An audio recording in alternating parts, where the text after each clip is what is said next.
So please subscribe to Indian Kurradu. Kurradu, and click on the bell icon. Yes, thank you so much.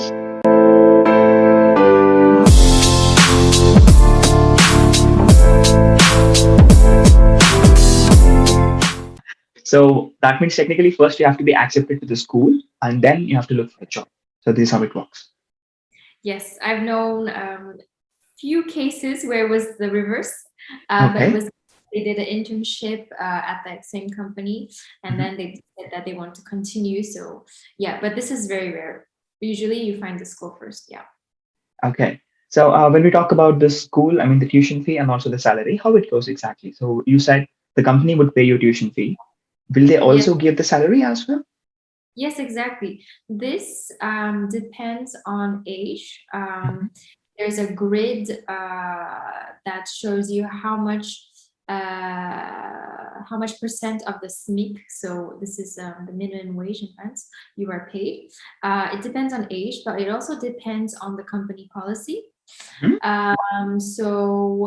It's really up to the company to decide um, if they want to give more than what's required legally. Okay. So how do you like balance like studies and also the work when you're doing like apprenticeship? Like, does it have any schedule, like 2 weeks, 3 weeks or something? Yeah, this again depends on the school, but for mine, for example, I was in school for the first 2 months, Hmm. and then had a rhythm of 1 week school, 3 weeks in the company. Hmm.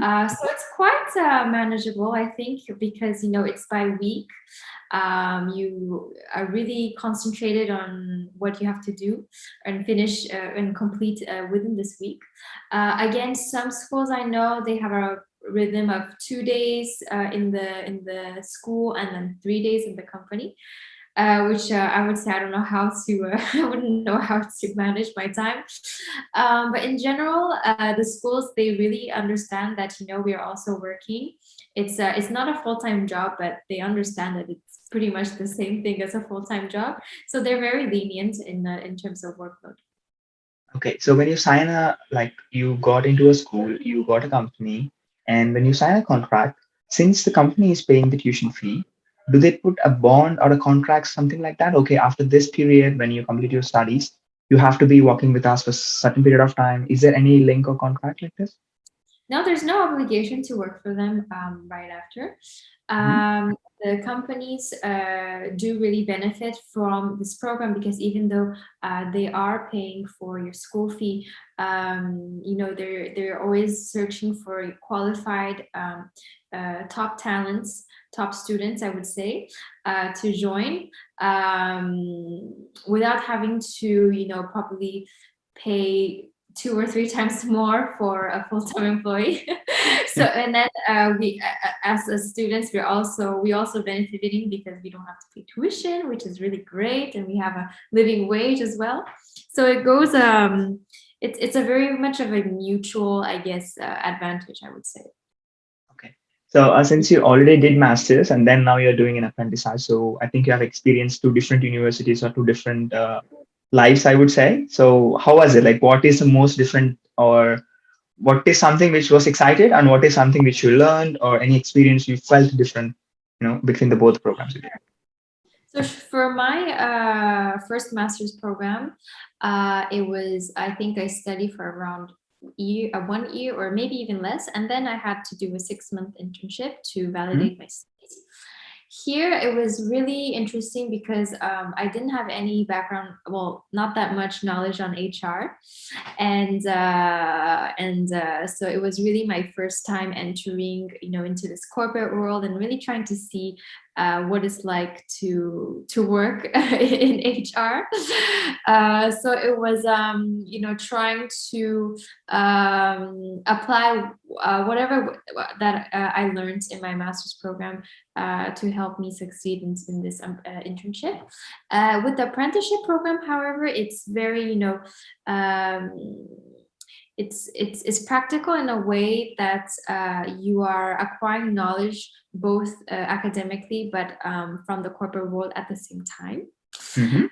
So there's some instances where I had a discussion in class, and then that kind of similar topic came about at school, sorry, in the company. So I really prefer this way. And one more thing that's really nice is that you get to you really get to really change the environment, going from company for 3 weeks and then school for 1 week. It's very different. And when you come back to the school for 1 week, you get to share your experiences with other students. So I really think that's great. Okay, and is there any rationale between what you're studying during your apprenticeship and then what you're doing at work in the same time, or is it completely different again? No, I mean, I don't know if there's an obligation that it has to be the same. Mm-hmm. But for me, I'm in talent acquisition, Mm-hmm. so that's still HR. Yeah. Okay, okay. Okay. So, in case if you want to do any specialization, do you have an option in apprenticeship, or is it not something like that? I think it's best to choose the school with what you want to do. So, what you want to specialize in, because every school has, um, every specialization has a very different like scope of school, like which school is most has the best reputation for this specialization and whatnot. So yeah, I would definitely I wouldn't choose by the school, but by what you want to specialize and try to see like which school is the best for that. Okay, okay. Mhm. And okay, one more question. So I know you, like when I was doing my first internship, I was at tech and I was searching like a fool, like mad, because I didn't had a single call for almost 2 months.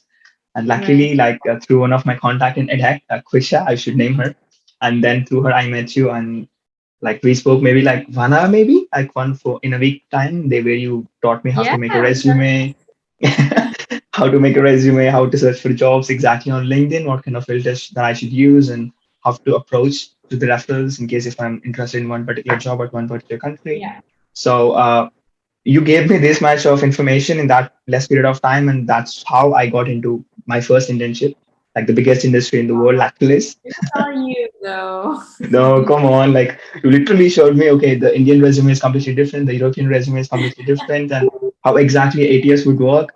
That really helped me a lot. So since you worked in already the two biggest dairy industries in the world, like one is Lactalis and the second one is the competitor of Lactalis, it is Danone.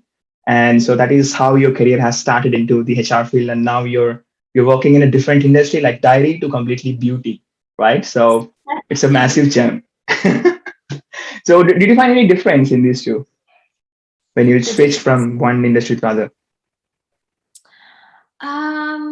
Good question. I think it was, of course, I didn't really expect to get in, get an offer from Danone when I first was looking for an internship. So I was really happy. And then I think this is quite controversial, but for me, I would like some consistency in my life. Meaning that if I choose a certain industry, then I really want to get to understand it better before I move on to one, maybe a new one. Okay. Which is why I decided to stay in FMCG after I did my internship at Danone. Mhm. And then, FMCG is not all about food, it's also about consumer goods. So I thought L'Oreal could be my next step, because these are not, of course, they're constant. They are revolving the products itself, so they're revolving around health, but it's not something that you consume like you eat physically. So I kind of wanted to see the difference about how these goods are branded and how that kind of affects like the whole recruitment and talent acquisition strategy, and what kind of talents are always are constantly being searched. So yeah, that's the main reason why I decided to stick to the FMCG industry. I can't really say for sure if I've seen a big difference between dairy and then consumer goods. It's just more, it depends on which function I was attached to, especially when it came to recruitment. Yeah. Okay. So were you in the talent acquisition from the beginning to till late, or you went Oh, into the administration or transformation? No? so at Danone, I was in talent acquisition, but here Hmm. I was more was talent scouting seniors and executives for operations, and then I went on to I wanted a more larger, well, more broader scope in HR, which is why I did a talent management internship at Lactalis. So of course, Okay. it had nothing to do with recruitment, and I really enjoyed it. Really diverse projects and things like that. And then I came back to talent acquisition, but this time I'm recruiting interns and apprentices in operations. Hmm. So it's quite different in terms of scope, even though it's the same division. In operations, let's say, because the targeted talents are completely different. So that's what I have to say. That's great. That's great. So, one question: do you still miss the Lactalis canteen where we had some food? You remember? I thought I forgot to pay the bill, and you were like, "Yeah, you forgot to pay the bill." And next day, I realized that you already paid the bill. It was like so much of fun that day. Sure. I mean, they had really great food, no? Yeah, Locally sourced, I think. I don't know. and you get to sit with like the CEOs and CFOs, having lunch or everybody on the same roof, and it was really quite Oh, amazing yes, for me. that's Yeah. what I appreciated. So, if anyone wants to do an internship at Lactalis headquarters in Laval, I know that Laval is in the middle of nowhere, but I assure you that the people are super nice. And when you eat in the canteen, you will surely meet the comics people,